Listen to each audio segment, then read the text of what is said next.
নির্বাচন আমরা করলাম, কিন্তু এই নির্বাচনের মাঝে এই জাতীয় কিছু কর্মকাণ্ড জানি কি আমরা অতিষ্ঠ হইয়া যে সমস্ত কর্মকাণ্ড সে করেছে সেই একজনের ভাই ভাই তার ফেলে দেয়। এই সংসদ দিনে একটা মরিচ গাছ খাইছিল পাশের বাড়ি এক লোকে, মরিচ গাছ খাওয়াকে কেন্দ্র করে ঝগড়া করে ওকে 22 দিন পুলিশরা তাড়াইছে, রাত্রে ঘুমাইতে দেয় না, কিন্তু পুলিশে বলে কিসের কেস করবে, মরিচ গাছ খাওয়ার হয়তো কেস হয় না, কেস করতে না পেরে ওকে পরে বলছে পুলিশের যে বলে চেয়ারম্যানের কাছে যাও, উনি মানুষ দিবে ওরে একা নিয়ে পরিবারের 25,000। অতীতের জায়গায় যদি আপনি থাকতেন তাহলে আপনিও কানতেন না। আমি আশা করে গাছ লাগালাম ফল খাওয়ার আশায়, ফল খাইল আমার বাদুরে, মনটা কোথায়? তাহলে আমরাই তাকে নির্যাতন সহ্য করেছি, শুধু এই নির্যাতন না, অনেক মা বোনেরও অপহরণ করেছে তার নির্যাতন জাফর কাছে। তার বিনিময়ে আমরা রক্তচক্ষু হয়ে নিজের জীবনকে বাজি রেখে আমরা নিশ্চয় সঙ্গে নির্বাচন করেছি। গুরু আপনার নৌকায় উঠছি, আপনি যা করেন আমি তো তাই মেনে নেব, তা আমরা তো নিশ্চয় সাহেব এই পাশের অনুসারী হয়েছি। গুরু আপনি যা কিছু করেন আমাদেরকে বুঝে শুনেই করেন। যেখানে বাবুল ভাই আছে, এই যে মুরব্বী মুরাদ চৌধুরী আপনি আমার পাশে আছেন, বলতে হয় অনেক দুঃখের কথা বলতে হয় যে অনেক নেতা ইলেকশনে মাল ছাড়া লড়েও নাই। আর এই দেখেন উপজেলা এই যে চেয়ারম্যান সাহেব ইলেকশনের খরচ 5 বার পাঠাইছি বাড়িতে, 5 বার ফেরত দিয়ে দিচ্ছে। ভালোবাসা কর্মে কর্মে হয়, ইজ্জত তার কাজে পায়, সম্মান তার কাজে পায়।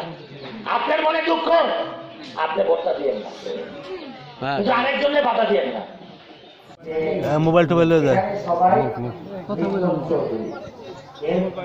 হল যে আন্দোলনটা বিগত 35 বছর আপনারা যে পিছিয়ে ছিলেন সেখান থেকে একা বিশ্বল চৌধুরী আমি আমার পক্ষে আগায় নেওয়া সম্ভব না, কিন্তু যখন প্রত্যেক ঘরে ঘরে বিশ্বল চৌধুরী হবে তখন সদরপুর ভাঙনা চর ভদ্রাসনের ডেভেলপমেন্টটা যে 35 বছরের যে কষ্টটা সেটা দূর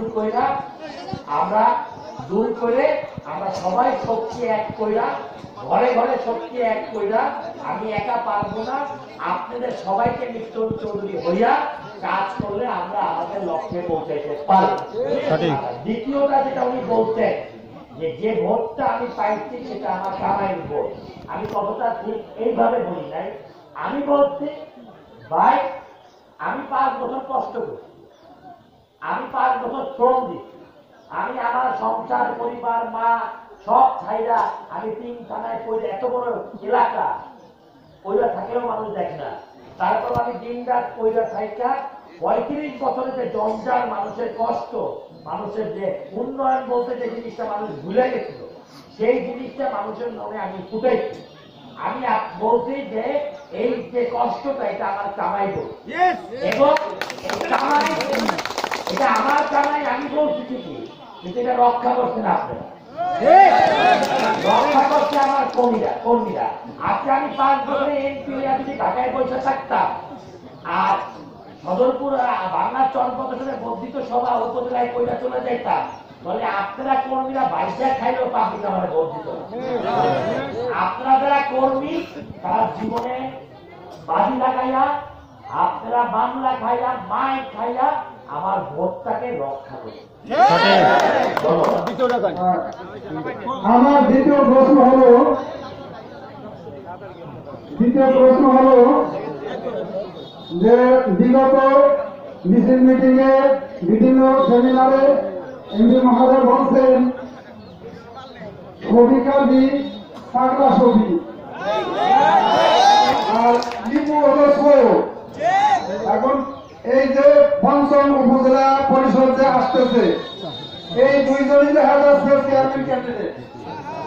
এখন এই সোর আর পাগল যদি আমরা এই 2 জনের একজনের পাইতে নেই, আমাদের উপজেলা উপজেলা পরিষদটি পাগলে আর করে পরিণত হয়ে যাবে।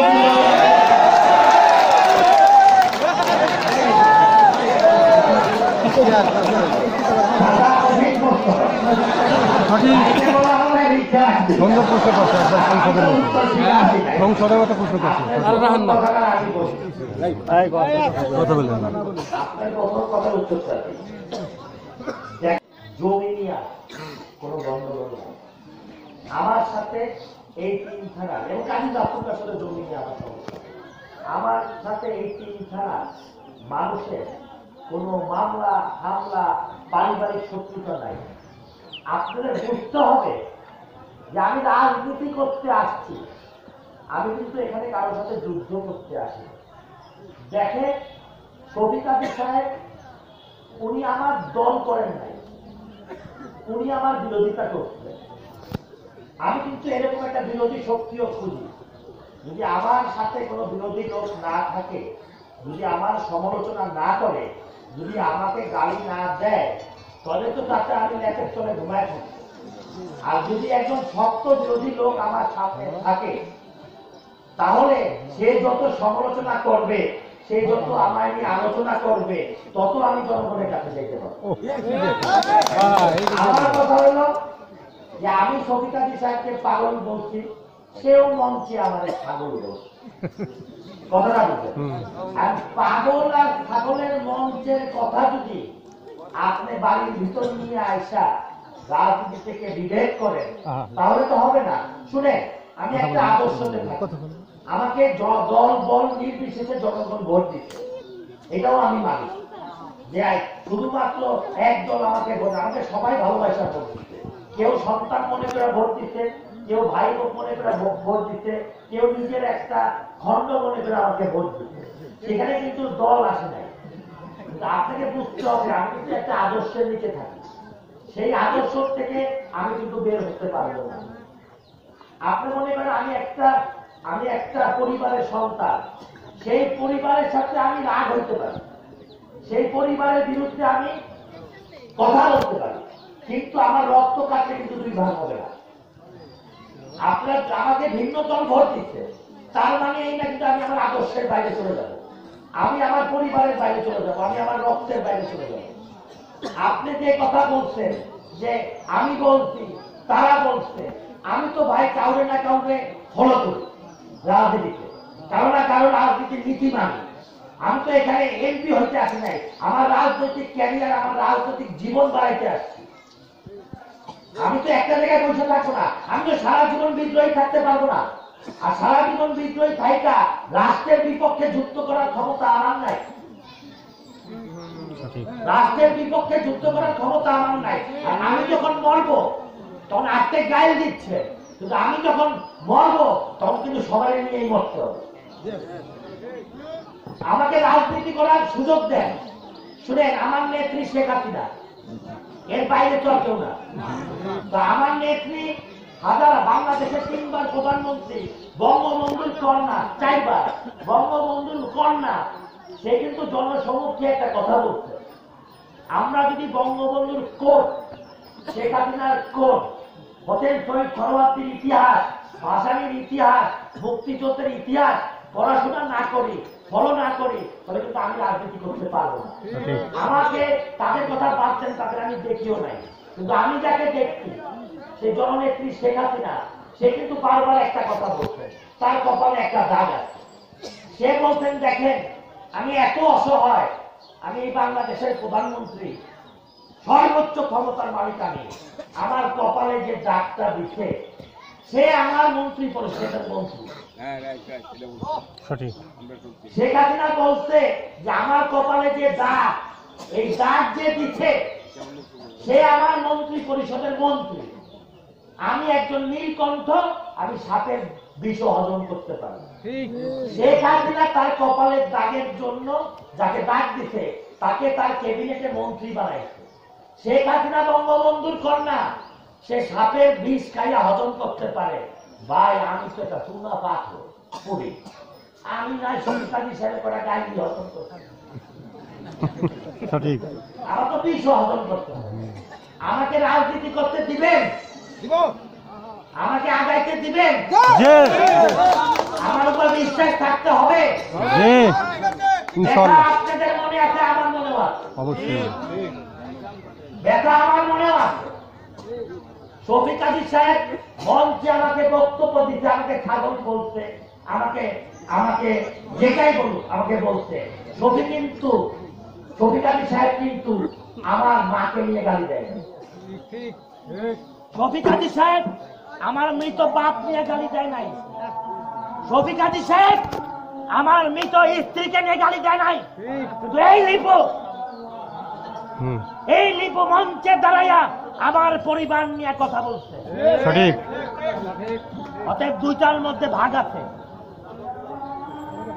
চোরের থেকে পাগল ভালো। পাগল ভালো কারণ পাগল ওষুধ দিলে ঠিক হয়, কিন্তু চোরে যতই ওষুধ দেন তোর ঠিক হয় না। ঠিক ঠিক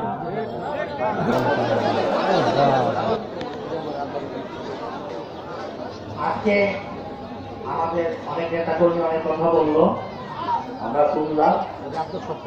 আপনারা